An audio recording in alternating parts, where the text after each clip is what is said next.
안녕하세요. 된 멘토 신범철입니다. 오늘 알아볼 기업은 덕산네이록스고요. 덕산네이록스에 관련된 이슈는 어떤 것들이 있는지 한번 같이 살펴보도록 하겠습니다. 덕산네이록스는 이제 OLED 소재를 만드는 기업으로서 각 디스플레이 패널 업체에 납품을 한다라는 거죠. 그래서 이런 디스플레이에 대해서 어떤 이슈가 있는지 한번 같이 살펴보도록 하겠습니다. 일단 이 디스플레이 패널 중에서도 가장 많은 판매량을 보여주고 있는 스마트폰에 대한 부분을 보게 된다면 이 스마트폰 판매량은 21년도 6월 달부터 지속적으로 하락을 했다라는 겁니다.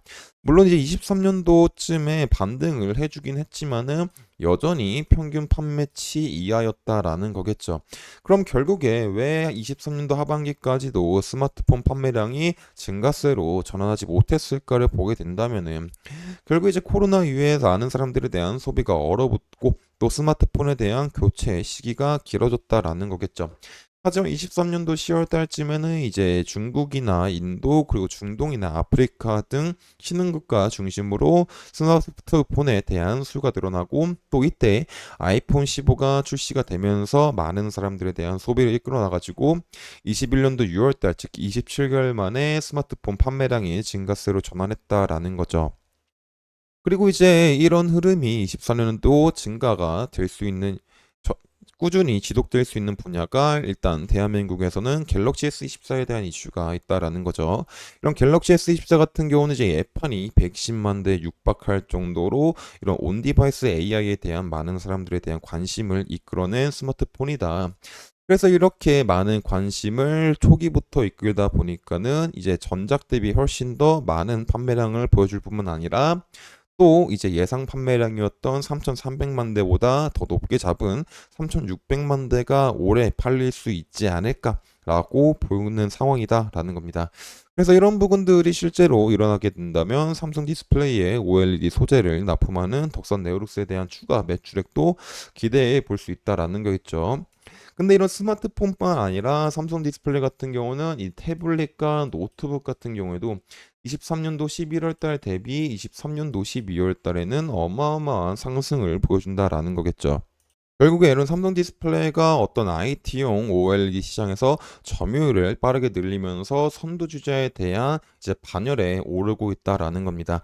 그래서 이런 노트북 OLED 패널 시장을 거의 독점하는 동시에 태블릿 시장에서도 어떤 큰 손이라고 불릴 수 있는 애플에 대한 공급 물량도 확보하고 있다라는 거겠죠.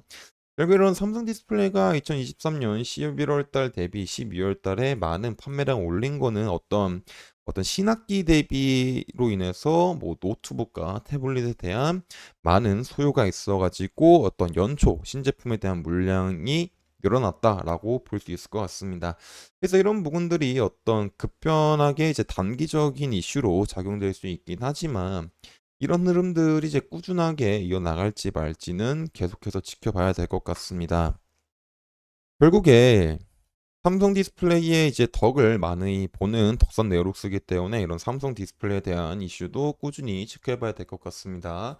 그리고 삼성 디스플레이가 이제 OLED를 선점하기 위해서 이런 8.6세대 IT OLED 라인을 구축을 본격화를 하고 있다라는 기사가 있죠. 결국에는 기사를 보게 된다면 삼성 디스플레이가 세계 최초로 구축하는 8.6세대 IT OLED 라인에 대한 투자를 본격화한다라는 겁니다. 그래서 A6 라인은 삼성 디스플레이가 기존 L8 라인을 개조해서 구축하는 8.6세대 IT용 OLED 라인으로서 삼성의 여섯 번째 OLED 라인이자 완공시 전 세계 OLED 라인 중 가장 고세대 라인이 된다라는 거죠.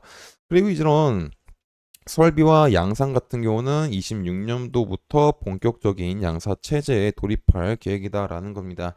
즉 아직까지는 8.6세대 IT OLED 라인이 전부 다 구축이 되지 않고 초기 단계이긴 하지만 지금 이제 삼성 디스플레이가 이런 OLED 라인에 막대한 예산을 쏟아붓게 되면서 어떤 점유율을 이제 향상시키려는 노력을 하고 있기 때문에 이를 통한 많은 패널들이 납품하게 된다면 덕삼 레이어로스도 반사수혜를 입을 수 있다라는 점을 이제 생각해 볼 수 있을 것 같습니다. 그래서 물론 8.6세대를 통한 이제 패널 양산이 26년도기 때문에 지금 당장 덕산 네오룩스가 수혜를 받을 부분은 아니지만은 지속적으로 이런 상황도 체크를 해보는 게 좋을 것 같습니다. 그래서 이런 부분들은 제가 지속적으로 확인할 예정이다 보니까 덕산 네오룩스나 다른 이제 삼성양 기업에 관심이 많으신 분들은 제 영상을 시청해 주시면 감사하겠습니다. 그래서 덕산네룩스에 대한 주가도 한번 같이 살펴보도록 하겠습니다. 덕산네룩스의 이제 주가를 보게 된다면은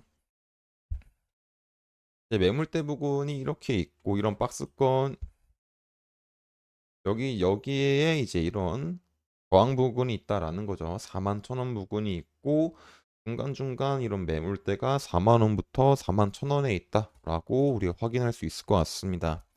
그래서 지금 당장은 이런 매물대를 뭐 뚫을 충분한 힘이 있는지는 아직까지는 뭐 애매한 부분이 많다라는 거겠죠. 그래서 덕산네록스 같은 경우는 일단 추가적인 상승을 위해서는 최소 이런 41,000원 부근들은 돌파를 하고 잘 안착을 한 다음에 추가 상승을 해야 이제 44,000원까지 볼 수 있을 것 같지만은 이런 44,000원까지 이제 상승한다고 하더라도 다시 이 부근에는 중간중간에 매물대가 굉장히 강한 부분들이기 때문에 한 번에 돌파하기에는 힘들 수 있는 상황이다라는 겁니다. 그리고 지금 당장도 이런 4만 원 부근을 돌파하기에는 살짝 힘이 조금 부족하지 않나라고 볼 수 있을 것 같습니다. 그래서 지금 당장은 이제 4만 원 부근을 돌파하지 못한다고 하더라도 이제 이런 20평선을 잘 지켜주고 반등을 하게 된다면은 추가적으로 4만 1,000원 부근까지 상승해 보는 걸 생각해 볼 수 있을 것 같습니다. 반대로 이제 하락 시나리오 같은 경우는 이렇게 바닥을 지켜주는 과정에서 38,000원 부근들을 이탈을 하고 37,000원 부근을 최종 이탈을 하게 된다면은 어느 정도 하방에 대한 리스크 관리가 필요할 것 같습니다. 그리고 이제 종합을 하자면 지금 당장 41,000원 부근을 돌파하기에는 살짝 이를 수 있기 때문에 지금은 조금 관망하는 것도 괜찮지 않을까라고 생각해 볼 수 있을 것 같습니다. 그래서 덕산네룩스에 대한 추가적인 주가의 변동 사항이나 이제 이슈가 있게 된다면은 제가 지속적으로 확인을 해서 여러분들한테 알려드리도록 하겠습니다.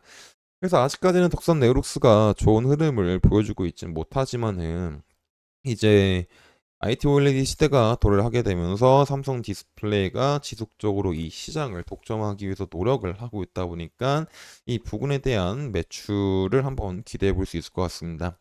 그래서 이런 부분들이 이제 실제로 반영이 되게 된다면은 다시 한번 이제 상승할 수 있는 흐름이 나올 수도 있지 않을까 생각하고 있습니다.